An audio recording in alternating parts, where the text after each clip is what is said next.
either like right here, sure, this guy here.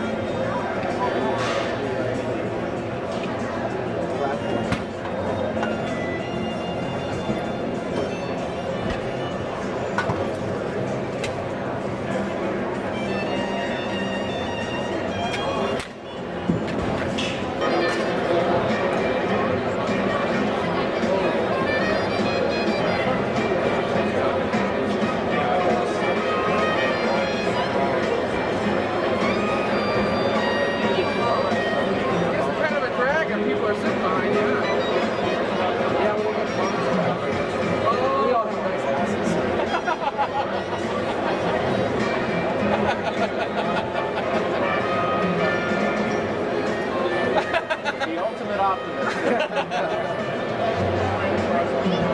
That's the arrogance of the press.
Two down here on the right. No, that would be front right.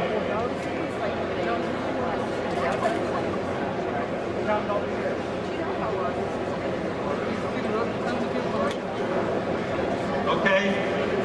What else do we have over there?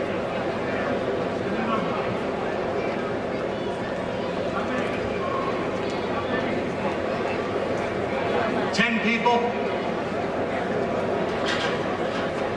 10. Okay, at the front door, 10 people down front, please.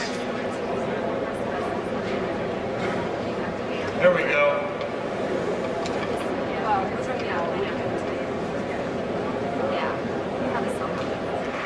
Thank you.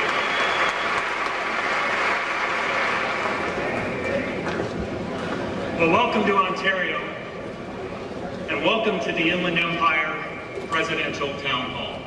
In the United States, many elected officials have made many promises to our community, but very few have delivered. President Bush is one of the very few that has delivered and continues to deliver on a daily basis.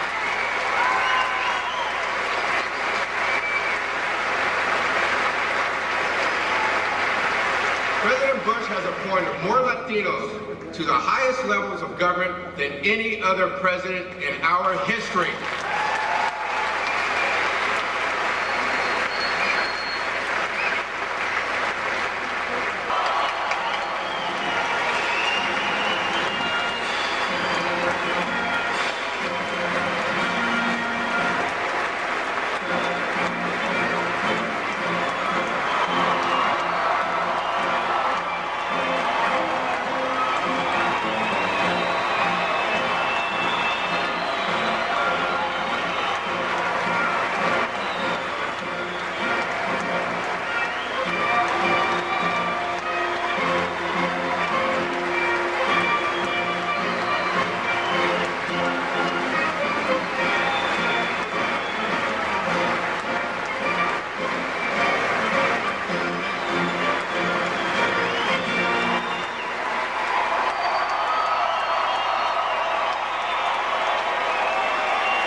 Siéntese, por favor. Thank you all very much. Mario, muchas gracias por tus palabras. Thank you all for coming. Es un gran honor para mí de estar en este estado muy importante por los Estados Unidos. Thank you for letting me come. Thank you for taking time out of your...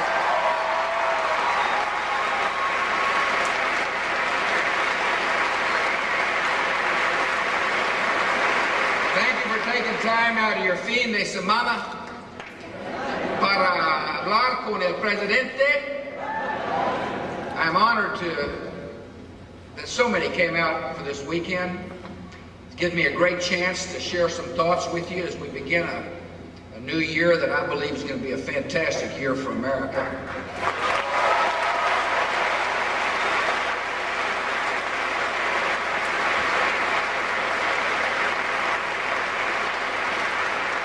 I look forward to answering some questions you may have.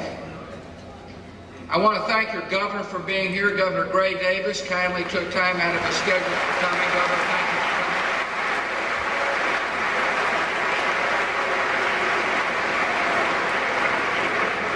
I want to thank some of the members of the mighty, congressional delegation from the state of California. We've got Gary Miller, whose district this is. Gary, thank you for coming. David Dreyer, Chairman of the Rules Committee. David, thank you for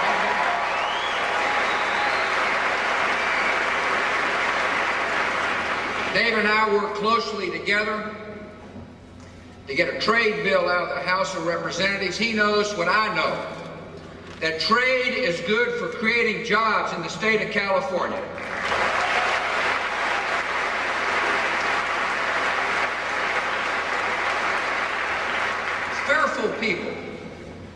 People who don't trust the ability of our entrepreneurs build walls around America. Confident people tear them down. And I'm confident in the American spirit. I'm confident that the entrepreneurs of our country, Hispanic, Anglo, African American, compete with anybody, any place, anytime, and let's trade freely.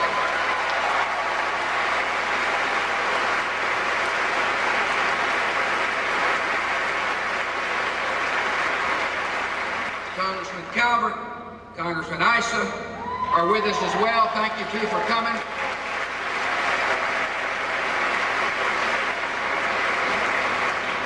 And finally, Congressman Jerry Lewis is with us today.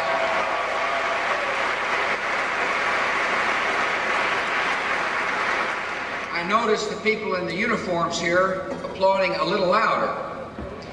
They understand that Congressman Lewis plays an incredibly important role when it comes to appropriating monies for the United States military.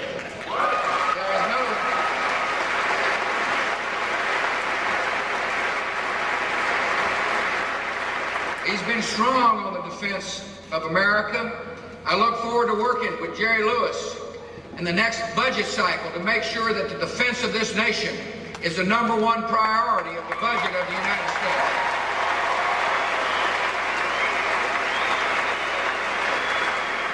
I want to thank Rosario Marin, the Treasurer of the United States, for being here.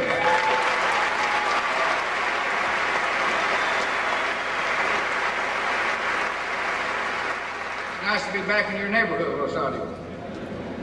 I want to thank Hector Barreto, the Administrator of the SBA.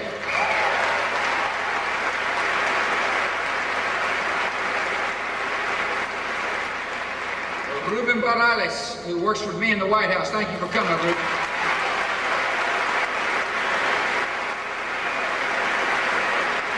I want to thank our host organizations, the Latin Business Association, the Ontario Hispanic Chamber of Commerce, the Hispanic Chamber of Commerce of Orange County, and the Latino Coalition for your sponsorship.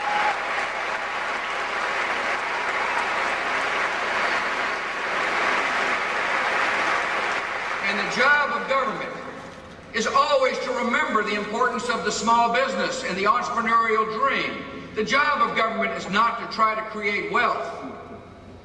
The job of government is to create an environment in which people are willing to take risks to realize their dream. It's to educate people. It's to provide opportunity and then make the playing field as level as it is and see who can succeed or not in the great country called America.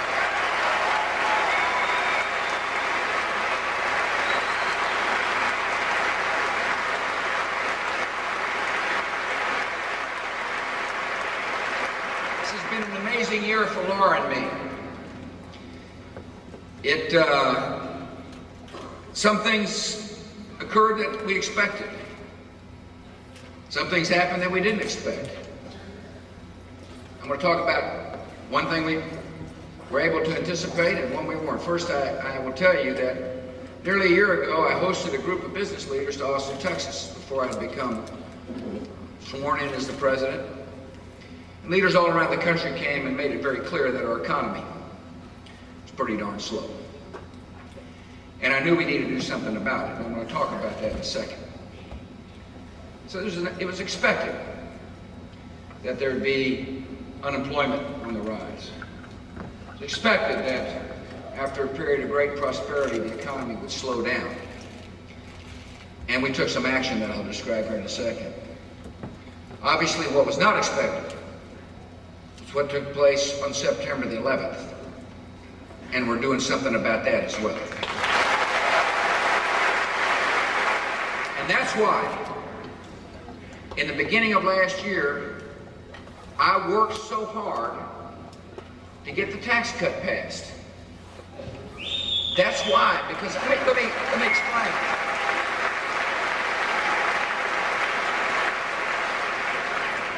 If you think the economy is going to slow down, the best way to recover is to let people have their own money in their pockets to spend, not the government.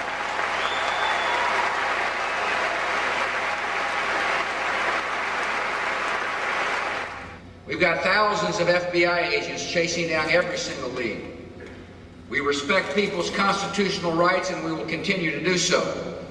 But if we think somebody is fixing to hurt the American people, we will move in this country.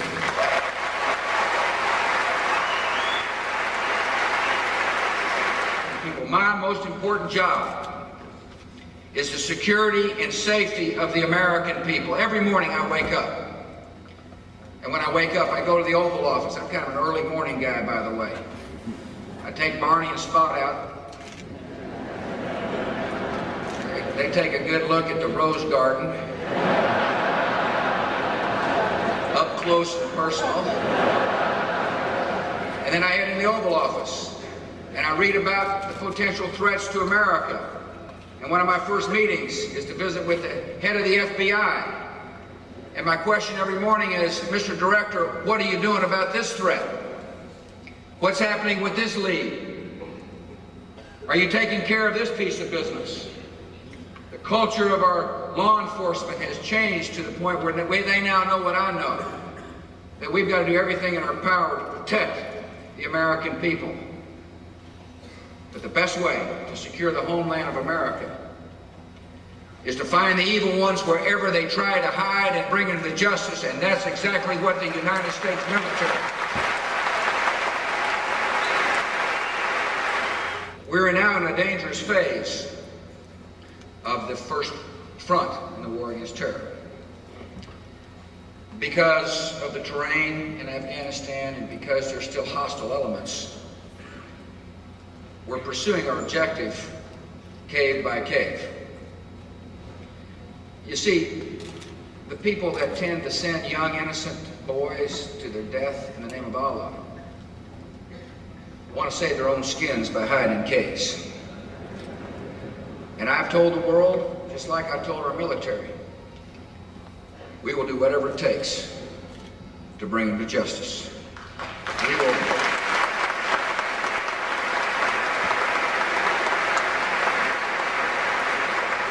They think they can run, and they think they can hide, because they think this country's soft and impatient. But they're going to continue to learn the terrible lesson that says don't mess with America.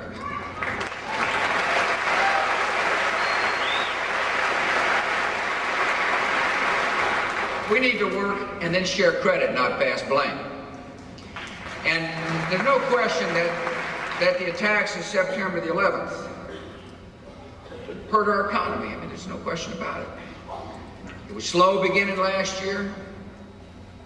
It started to recover a little bit, and then the attacks hurt. I mean, after all, we wouldn't think it would. The attacks affected the confidence of the American people. It affected our psychology. It makes sense that it affected our psychology, but we're recovering. And there are some good signs. But my attitude is, so long as any willing and able worker can't find work, we need to do something about it. The unemployment rate is 5.8%, but if you're unemployed, that's 100% for you.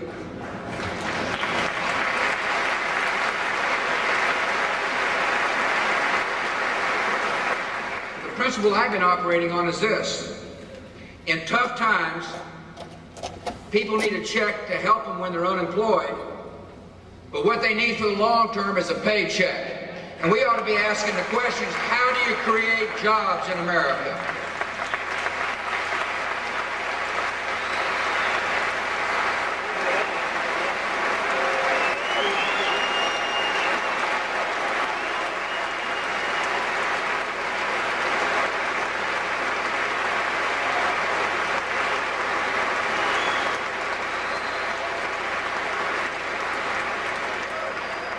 Confident that a new spirit can prevail in Washington. I hope people come together and do what's right for the American people. It's going to be a task for some. It's kind of a steep hill. But I believe if that's what the American people want, it can happen. Certainly what your president wants. I also want our country to continue to embrace the values that make our nation so wonderful. I've always told people that I believe the great strength of our country lies not in our halls of government, but in the hearts and souls of the American people. I got to see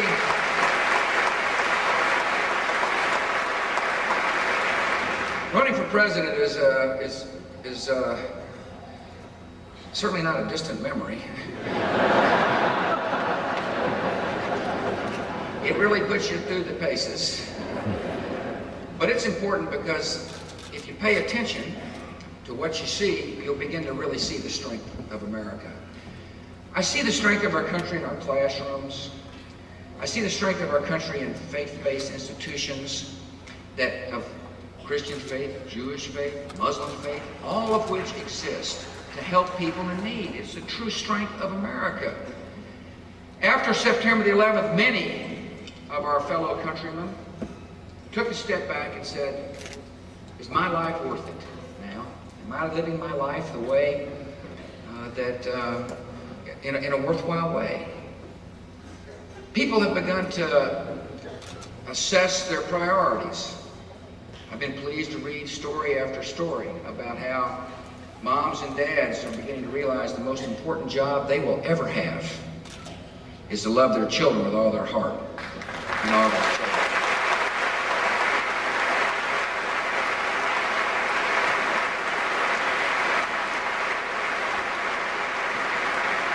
I love the story that came out of Michigan about the women of color of Muslim faith that didn't feel comfortable about going to their home. And so Jewish and Christian groups, ladies groups, went to the neighborhood and said, we'll walk you to the store. Because the America we know is not one that castigates an individual based upon their religion. The American we know is a society that's open and free, and a society that says if you dream the big dream, you can realize it if you work hard. A society that says you can worship the way you want to worship, and a society which says you gotta love your neighbor just like you love yourself. That's the spirit of America that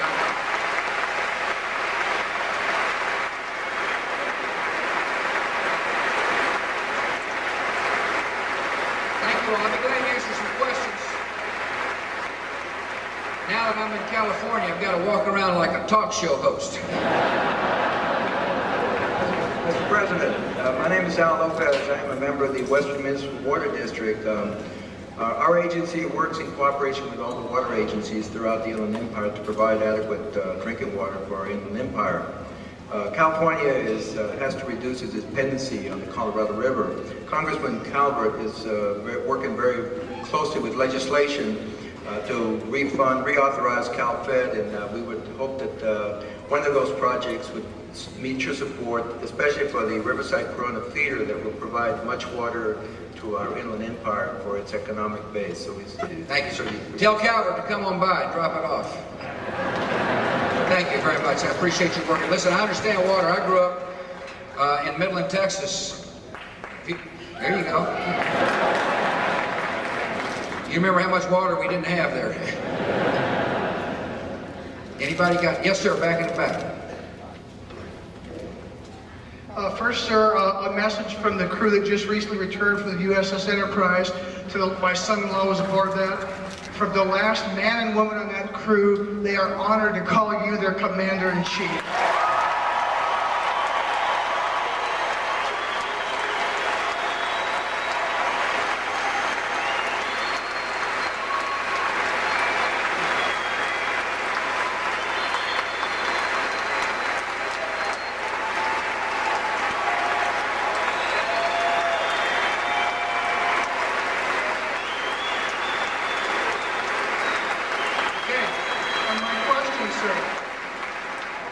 Tell us something about your plans to end our dependency on foreign oil. There you go.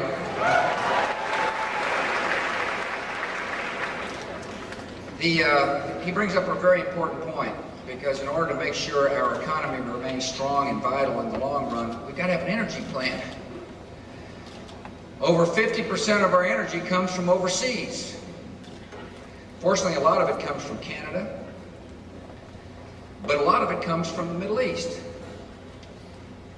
And it seems like to me we got to do a couple of things. One, find more oil in an environmentally friendly way.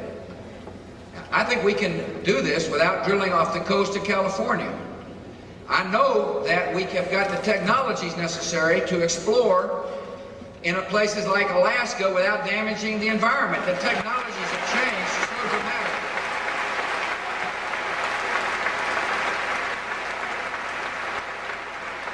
I know you all had a fright here in California. It's an indication of what could happen again when you start running out of energy and demand is high.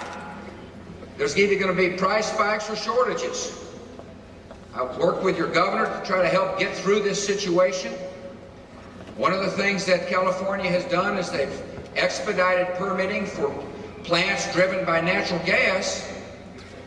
Well, we better figure out where we're going to get the natural gas from in order to make sure that you've got ample electricity in the future. And therefore, we need to explore. And I repeat, we can do so without damaging our environment.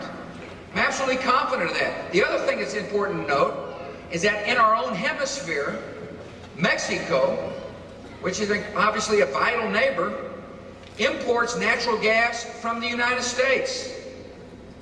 So we got to find more. We got to find more not only for ourselves, but to make sure our neighbor to the south is able to grow. There's nothing more important for America than for Mexico to be strong and vibrant and to have good growth.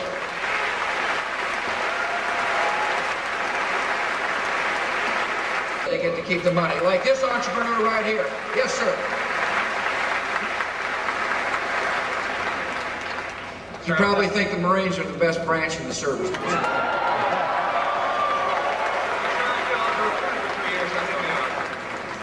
Sir, the question I have, it goes back to education. Well, I'm Staff Sergeant Blanchard, 7th Engineer Support Battalion. All Marines, all soldiers, sailors, and airmen, we pay into the Montgomery GI Bill. And there was talk in Congress about us being able to share that money that we put in and the government's going to match for our educations to go towards our family. I was wondering what you thought of that. Yeah, I'm not sure what the status of that proposal is. I remember discussing it with my OMB director. I thought it was a good idea when we discussed it. I just don't know where the proposal is right now. Last question, then I got to go up to Oregon. Yes, ma'am. Then I got to go back out to the ranch. There's a couple of cows waiting for me. You know, when I first got back from Washington, it seemed like the cows were talking back, but now that I've spent some time in Crawford, They're just cows. Yes, ma'am. What is the status and your feeling on the amendment to prohibit flag desecration? I don't know what it is. I'm for it, and I don't. That's a good question. I just don't know exactly where it stands right now. I need to. One more here, George. Okay. ¿Cómo está? I'm so proud to come in from the largest state of Texas and the biggest president of the world. Thank you, sir.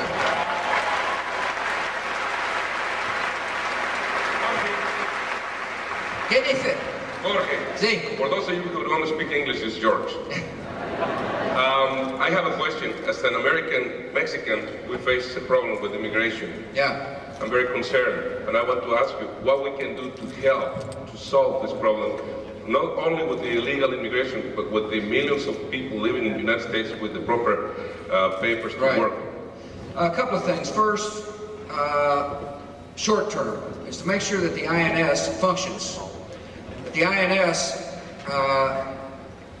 is able to expedite the paperwork for people who are legitimately here in the country and expedite the paperwork necessary for families to reunite. If you believe in family values, you ought to have families together, it seems like to me. And yet, we're too bureaucratic when it comes to the INS, and we need to streamline it and make it work. Secondly, we've got to understand that in the past, at least, there have been people who are trying to hire people and people willing to work. And it makes sense to me to have a system that matches willing employer with willing employee. Thirdly, the long-term solution is for Mexico to grow a middle class so that people don't feel like they have to come here to work. The long-term solution.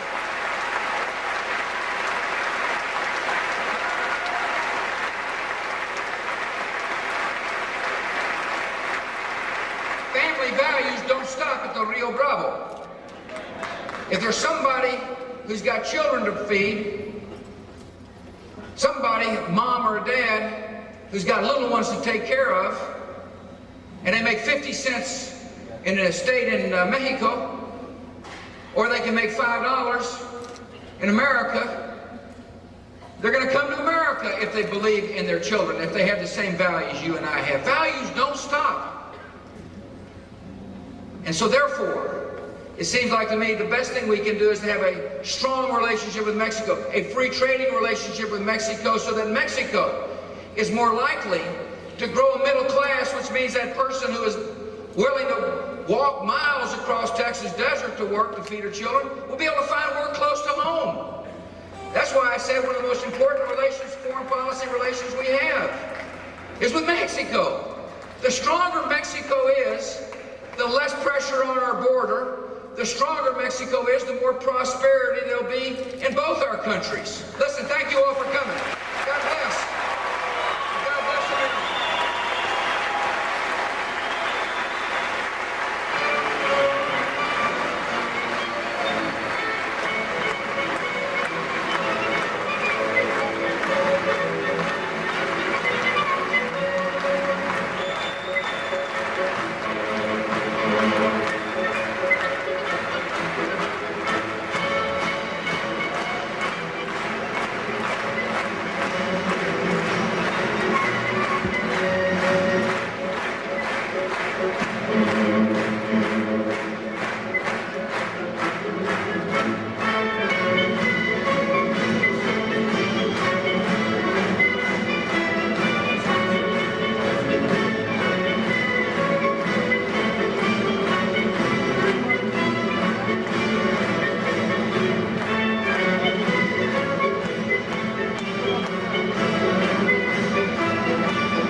Vincent.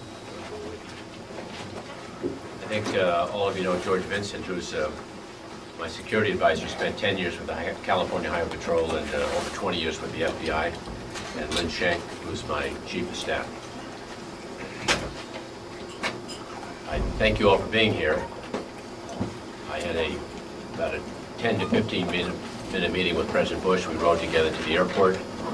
We had a very nice discussion. We focused on homeland security. Once again, I raised the issue of a national tiered system of warning people during alerts. This is a program I was prepared to announce for California in December. It's patterned after the successful system we used for energy. There was a stage 1, stage 2, stage 3 alert. We do the same thing on a national basis to let everyone know exactly the seriousness attached to a given threat. And when I was seeing Governor Tom Ridge in December, telling him I was about to announce this publicly for California, we'd worked it out with all the local law enforcement officials here and the FBI agents in charge.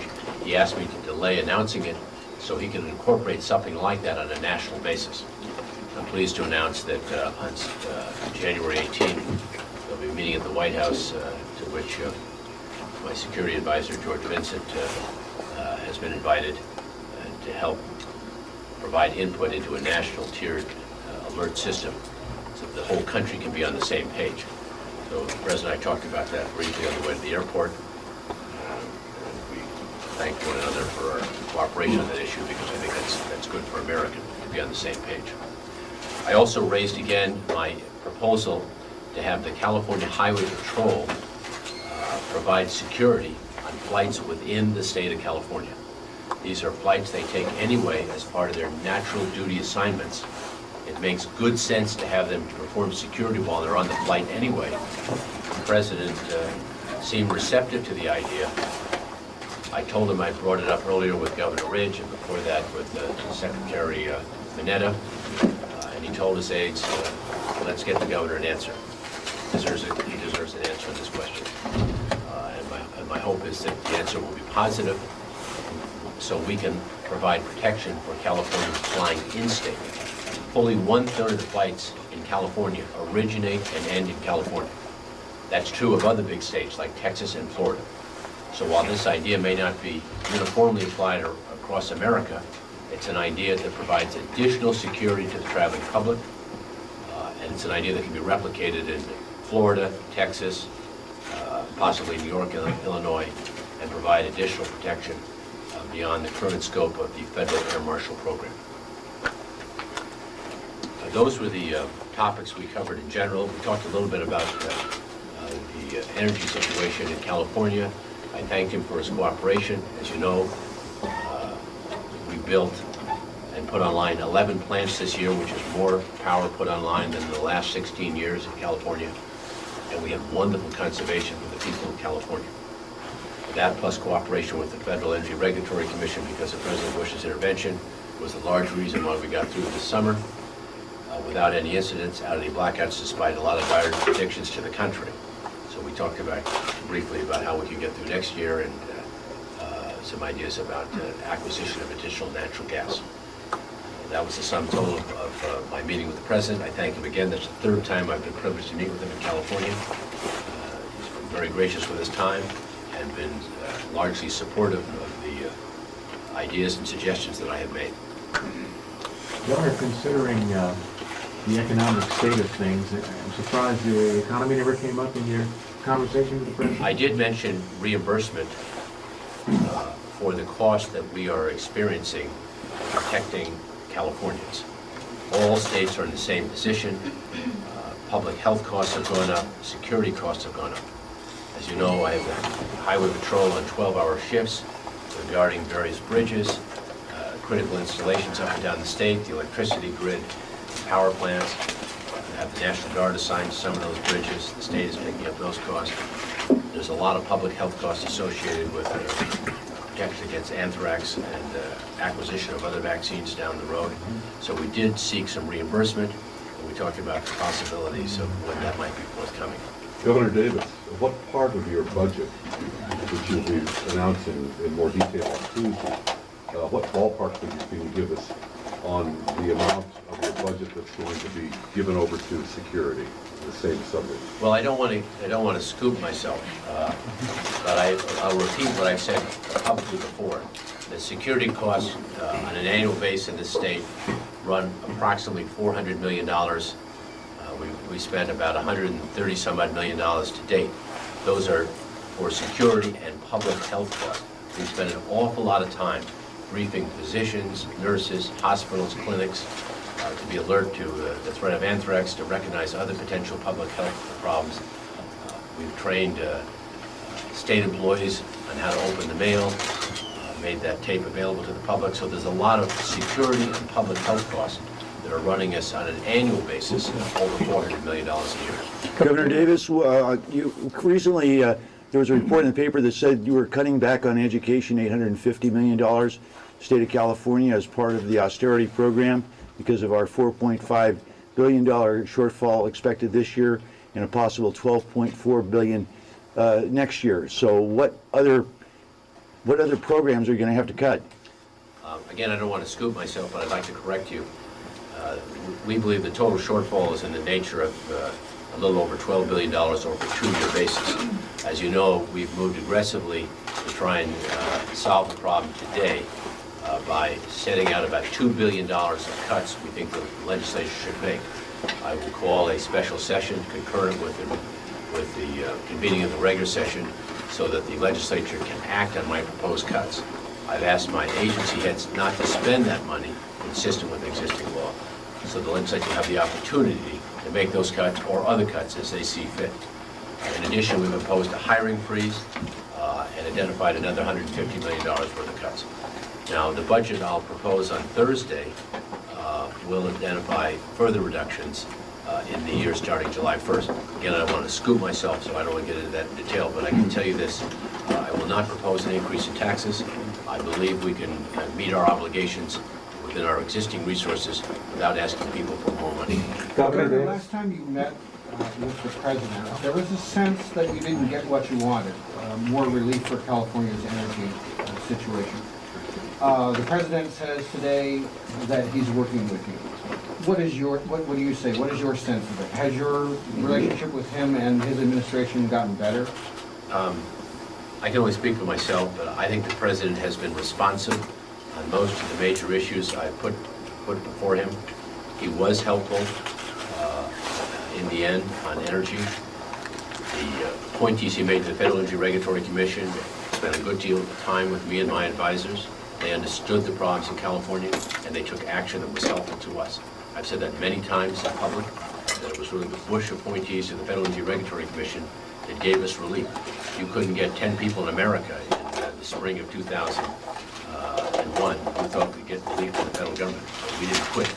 Starting in July the previous year, I was writing letters, testifying, badgering, calling our congresspersons, calling our 2 U.S. senators, calling the leadership in the Senate to see if we couldn't get attention focused on a problem that I believe was not entirely of California's making. In the end, everyone played their part, and the president deserves a good share of the credit. Governor, there's kind of an elephant in the room that we're all ignoring. The election is 2 months away, and given that you had somewhat icy relations with the president last year, and you were highly critical of his administration with regards to energy policy, and now that he's so popular and apparently going to campaign on behalf of whoever your opponent is, do you have any regrets about those remarks? Well, first of all, I don't accept your characterization. My job is to fight for Californians.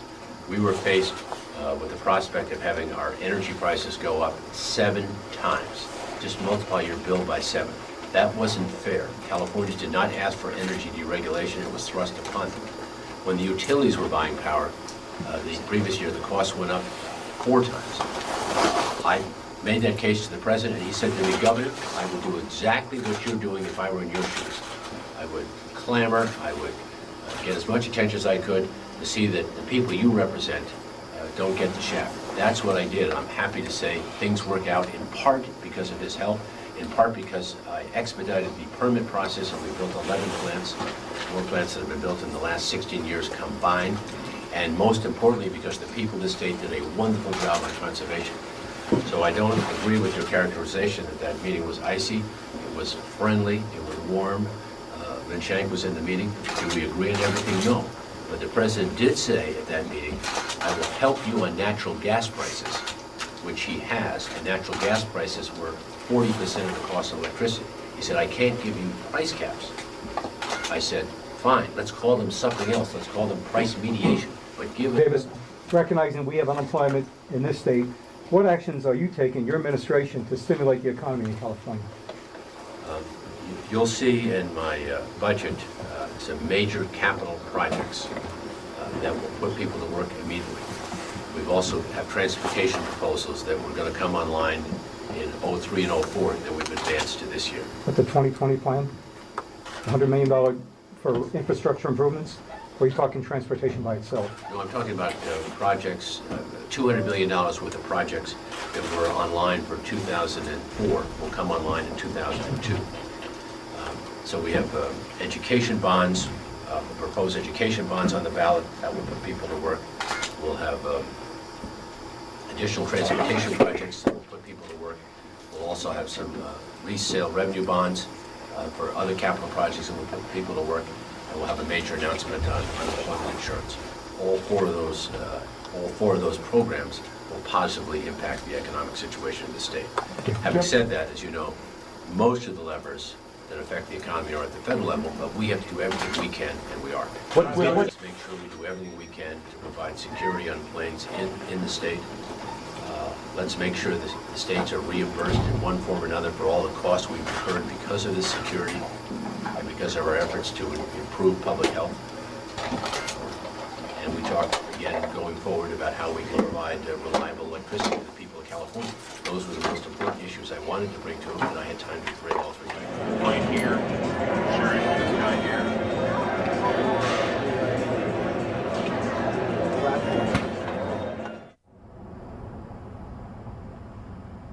Okay, Larry, you know, look at this parking lot now. What time is it now? Well, right now, Ron, it's 12:30. 12:30. We've been here for over 6 hours. This parking lot was just jammed with people wanting to see the president today, didn't they? Oh, bomb-sniffing dogs, security everywhere. God, it was great. And then this is in Ontario, California, and the date is January 5th, 2002. Well, it was a very uplifting speech by President Bush, wasn't it? It surely was. It was very patriotic. Covered job creation, which I think was the other half of the message he was trying to deliver. Well, wait a minute. What did you get out of that about job creation? What did he really say about job creation? Well, how did he think that was going to, did he really say anything specific about job creation or not? I think it was more general. I don't know that he had specific details to give us at this time. He said something about working with Congress on that. Didn't he say something about working with the Congress on that and hoping that both the Senate and the House would come to grips with his stimulus package within the next few weeks? He felt it was critical that we've got to create jobs and keep people off the unemployment. You know what was the good message there is he said he wanted to focus on small business. And because this particular event was sponsored by the Latino community, it seems as if he wants to inspire more Latino business in this country. And he even mentioned, as I recall, he mentioned about Vicente Fox and about how important it was that Mexico was a strong economic partner. Very true. The line that I like best, for which he got a standing ovation, is, quote, and this is January 5th, 2002, "Not over my dead body will they raise your taxes," close quote. Yeah, well, that's great if the Congress and the Senate stand by that. But it'll be real interesting to find out whether or not the events of 9/11 and the current economic turndown in this country will have some overriding consequences. You know, one of the questions that he took towards the end was how are we going to solve the immigration problem in this country, and he is really promoting, as you indicated earlier, partnership with Mexico and free trade, because if there's a stronger Mexico, there'd be more prosperity for the United States. And Yeah. we felt that people are paranoid in this country. I don't know about that. Have to look at that pretty hard because, you know, there's already those maquiladoros down there that are taking jobs from Americans up here. But, well, anyway, let me say this. What about the Gray Davis portion of this event that we didn't count on? Gray Davis showed up. What a great bipartisan move that was by Gray Davis, because Richard Reardon was here, and Bill Jones was here, and Bill Simon was here. Very true. Yeah. In fact, Gray Davis went back to the airport with the president, and when he arrived for in the motorcade. In the motorcade. In the motorcade. He said he basically only covered two subjects. One was Homeland Security with a multi-tiered system, and the other issue was energy. Yeah. Well, I'll tell you that that press conference he gave was pretty together. I was pretty impressed by what Governor Davis had to say. He seems to have his ducks in a row on a lot of those issues. At least he's saying answers. Well, the one issue that he brought up on the end was on the economic stimulus yeah. to jumpstart our economy. And he's thinking short term, the year 2002, 2003, not 10 or 20 years down the road, because he thinks that we'll be back on track. Yeah, but did you hear that? Did you hear that? He said the spending that they had planned for 2004 will now be backed into 2002 or 3. Yeah, that's how he answered my question on how we're going to help the economy in the Yeah, state. yeah. All right. Well, listen, we're out of here. It's been an exciting day for the Cutting Edge, and I think that the parking lot kind of tells the story. I think we're out of here.